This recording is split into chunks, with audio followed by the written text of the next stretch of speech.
Hello friends, welcome back to education channel all in one. जैसा कि आप सब जानते हैं कि एनएस डीलट का जो केस है वो सुप्रीम कोर्ट में चल रहा है और सुप्रीम कोर्ट में रिव्यू जो है वो एक्सेप्ट हो चुकी है और इसके साथ साथ जो एमएज स्टेट्स लेकर गई थी वो भी उसके साथ टैग कर दी गई है।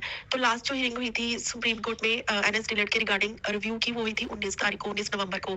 और 19 नवंबर को एक बहुत ही पॉजिटिव आर्गूमेंट्स हुए जिसमें जज साहिब पूरी तरह से समझ गए थे कि ये जो डिप्लोमा है एनएस डीलट का, ये एकदम वैलिड ही है, क्योंकि ये एक one time diploma, one time course करवाया गया था 2017 से 19, और उसके बाद और ना ही उससे पहले कभी करवाया गया है।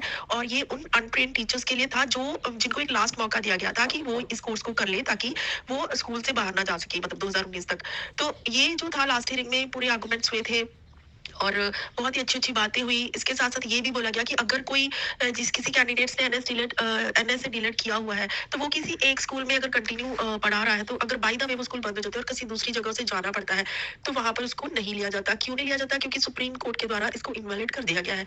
लेकिन ये बात भी एडवोकेट के द्वारा जज साहिब को बहुत अच्छी तरह से समझाई गई कि जब कोई कैंडिडेट किसी दूसरे स्कूल में जाता है, मीन्स के एनएस का टीचर की पोस्ट के लिए, तो उसे ये बोल के नहीं रखा जाता कि सुप्रीम कोर्ट के द्वारा इसको इनवैलिड कर दिया गया है। तो ये बात भी गवाही सर ने बहुत ही अच्छी तरह से सुनी और उन्होंने खुद बोला कि हम एक डेडलाइन पुट करेंगे जिसमें हम सब कुछ लिखेंगे। उन्होंने माना।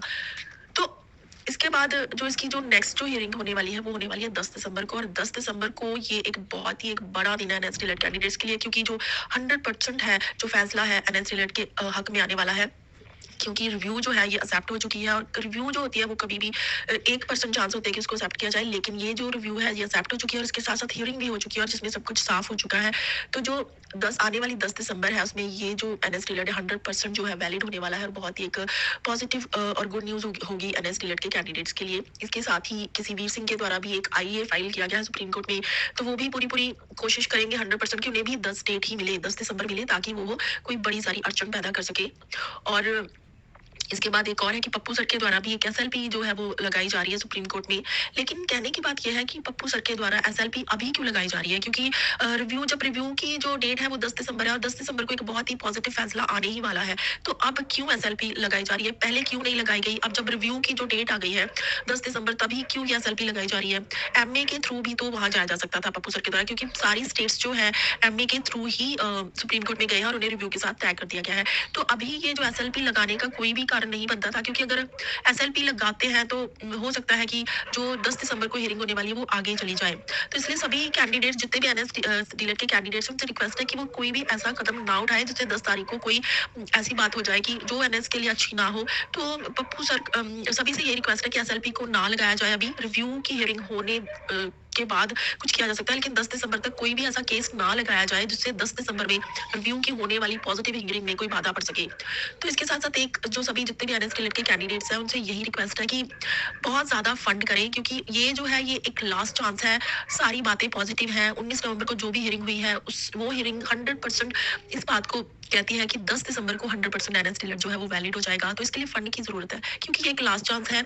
सभी कैंडिडेट्स, जितने भी 12 लाख कैंडिडेट्स हैं जिनका नाम आया है या जिनकी कोई प्रोसेस चल रहा है भर्तियों में, या फिर जिनकी ज्वाइनिंग होने वाली, या फिर जो फ्रेश कैंडिडेट्स जिनका भी नाम नहीं आया और उन्हें आने वाली भर्तियों में मतलब कि को जाना है, तो उन्हीं सभी से रिक्वेस्ट है कि वो अपना अपना फंड दे, ताकि एक बहुत ही सीनियर और बहुत ही एक काबिल वकील को हायर किया जा सके, जो कि वहां पर बहुत अच्छी तरह से एक एक पॉइंट को, जैसे कि लास्ट हियरिंग में बहुत ही अच्छी तरह से पॉइंट्स रखे गए और जज साहिब को बहुत अच्छी तरह से समझ आ गया, वैसे ही अभी भी एक ऐसे एडवोकेट की जरूरत है वो सीनियर हो और बहुत अच्छी तरह से आर्गूमेंट कर सकते हो। इसके लिए फंड की जरूरत है। तो सभी से रिक्वेस्ट है कि फंड जरूर दे, क्योंकि 10 दिसंबर दूर नहीं है, सिर्फ 15 दिन बचे और 15 दिन में फंड जो है वो करना बहुत ही जरूरी है। अब 15 भी नहीं हम कह सकते, क्योंकि 10 दिसंबर को हियरिंग है, तो उससे 5-6 दिन पहले तक ही जो ये केस का काम है, फंडिंग का काम है, पूरा सर्विस का काम कंप्लीट होना चाहिए। फंड से ही जो है वो एक अच्छा एडवोकेट हायर किया जा सकता है और एनएस डीलर की जीत जो है 10 दिसंबर को 100% हो सकती है। लेकिन अगर फंड की कमी रह गई तो हो सकता है कि डेट आगे चली जाए। तो ऐसा कुछ भी मत होने दीजिए। सभी कैंडिडेट से, एनएस डीलर के कैंडिडेट से रिक्वेस्ट है कि वो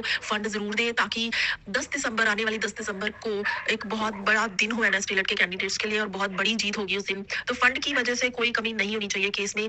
ऐसा ना हो कि फंड की कमी से जो है वो केस थोड़ा कमजोर पड़ गया, लेकिन ऐसा नहीं होना चाहिए। सभी कैंडिडेट से रिक्वेस्ट है कि वो फंड जरूर करें, क्योंकि 10 दिसंबर दूर नहीं है, कुछ ही दिन बचे हैं। तो सभी से रिक्वेस्ट है फंडिंग करें। तो बहुत ही बड़ी अपडेट है। प्लीज वीडियो को ज्यादा से ज्यादा शेयर कीजिए। Thank you.